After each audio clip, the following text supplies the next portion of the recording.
Population క్రైసిస్లో ఉన్న Japan గురించి ఇవాళ కొన్ని రియల్ ఫ్యాక్టర్ మనం మాట్లాడుకుంటాం. అదేంటి 2024 సర్వే ప్రకారం 9,000 స్కూల్స్ అసలు క్లోజ్ అయింది.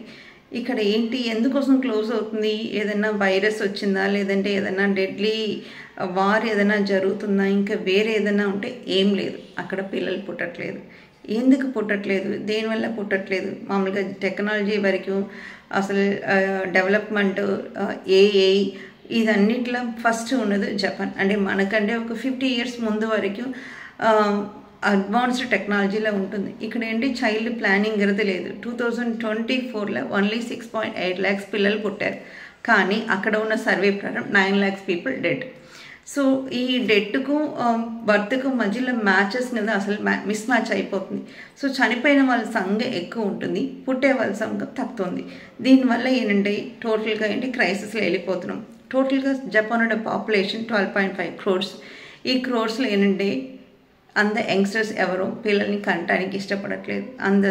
ఒక పిల్లల్ని కని వాళ్ళు పెంచి వాళ్ళు ఒక ఎడ్యుకేషన్ కంప్లీట్ చేయాలన్నా మినిమం సర్వే ప్రకారం 3 crores వాళ్ళ మీద స్పెండ్ చేయాల్సి వస్తుంది. మనం స్పెండ్ చేస్తున్నా కూడా ఆ పిల్లల్ని రెస్పాన్సిబిలిటీని తీసుకోవటం, వర్క్ ప్రెషర్ని మేనేజ్ చేయటం, ఇంత స్పెండ్ చేయటం ఎందుకు, మన లైఫ్ని మనం ఎంజాయ్ చేసుకోవచ్చు కదా అన్న థాట్ ప్రాసెసింగ్లో యంగ్స్టర్స్ ఏంటి ట్రావెలింగ్, తను స్పెండ్ చేసుకోవటం, లగ్జరీ అలవాటు చేసుకోవటం ఇదండి వాళ్ళు దానికి ఎక్కువ ప్రయారిటీ ఇస్తున్నారు. దీంట్లో ఏంటంటే ఎక్కువ పాపులేషన్లో జపాన్, సౌత్ కొరియా, చైనా ఇదన్నీ పాపులేషన్ క్రైసిస్లో ఉన్నాయి. Next India. సో ఇలా మనకు ఉండటం వల్ల నెక్స్ట్ జనరేషన్ వచ్చేసరికి ఎవరు ముసలి వాళ్ళతో ఉండే పని లేదు.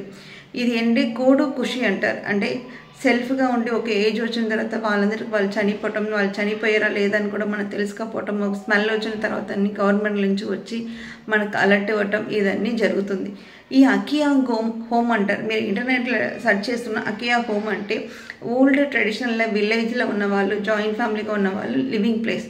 అది ఎంత తక్కువకి ఇచ్చినా కూడా, రెంటల్కి ఇచ్చినా కూడా వచ్చి ఆక్యుపై చేసేవాళ్ళు లేరు.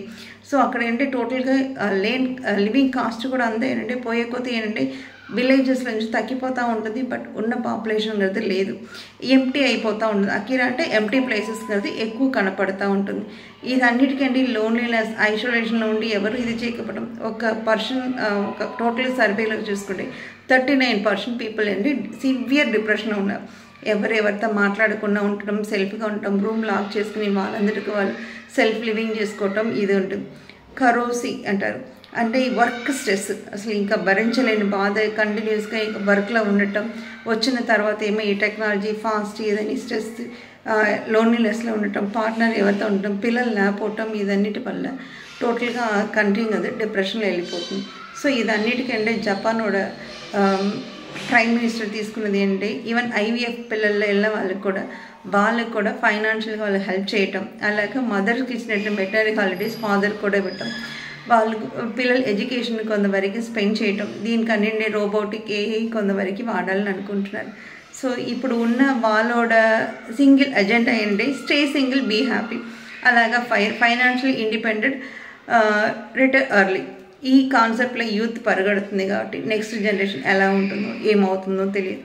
సో మనకు దొరికిన వాళ్ళని మనం కొంతవరకు మోటివేట్ చేస్తాం. నెక్స్ట్ జనరేషన్ ఉండాలంటే ఒక 50 ఏళ్ళు 100 ఏళ్ళ తర్వాత ఆ కంట్రీ మ్యాప్ నుంచి వెళ్ళిపోకుండా ఉండడానికి ఎంతో కొంత ప్రయత్నం చేయడానికి మన వల్ల జరిగే పని కౌన్సిలింగ్ చేయటం. అది మంచిగా చెప్పండి. బాయ్.